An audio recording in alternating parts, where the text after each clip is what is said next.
सो हाणे 4,80,000 मां असां 80,000 हिनखे ॾिनोसीं, बाक़ी घणा बचा 4,80,000 मां जेकॾहिं मिसाल 80,000 असां माइनस कयूं त बाक़ी घणा बचंदा 4 लख बचंदा। ठीकु आहे। हाणे 4 लख मां वरी असां 80,000 हिनखे ॾींदासीं यानी कि माउ खे ॾींदासीं त बाक़ी असांजा घणा बचंदा 3,20,000। ईअं थींदो न, 4 लख मां 80,000 निकिरी विया। वरी 3,20,000 मां असां 1,20,000 हिनखे ॾींदासीं, हिते हेसि ताईं 3,20,000 आहे, इन मां असां 80,000 माइनस कंदासीं। ठीकु आहे। सॉरी 4 लख हुया, हिते 4 लख खणी ईंदासीं।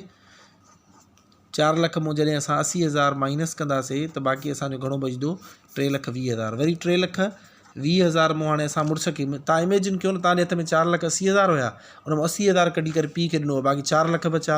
वरी 4 लख मां 80,000 कढी करे माउ खे ॾिनो, बाक़ी 3,20,000 बचा। हाणे 3,20,000 मां 1,20,000 जेको मथियों आहे 20,000 मथियां बि ऐं लख ॿियो बि।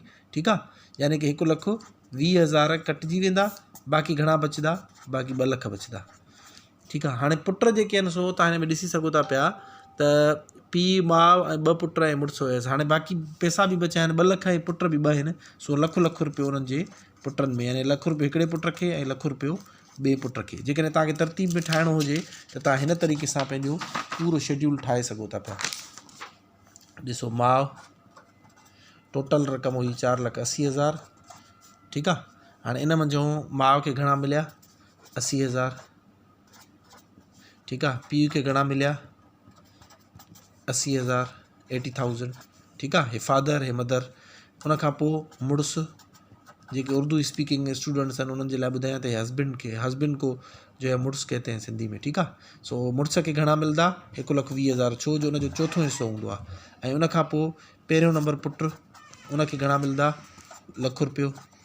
ऐं ॿियो नंबर पुटु, उनखे घणा मिलंदा, उनखे बि 100,000 मिलंदो। ठीकु आहे। हाणे टोटल रक़म तव्हां हिते मिलाईंदो जेकॾहिं त इहा तव्हांजी टोटल रक़म 4,80,000 पूरी थी वेंदी। इहे तव्हांजो आंसर आहे।